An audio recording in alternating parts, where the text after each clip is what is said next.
Sa session na ito, ina-attract ang positibong enerhiya na peace over hurts.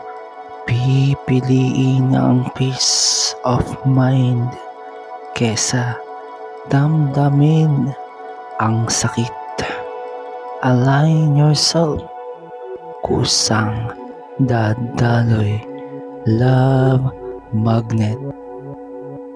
Peace over hurts.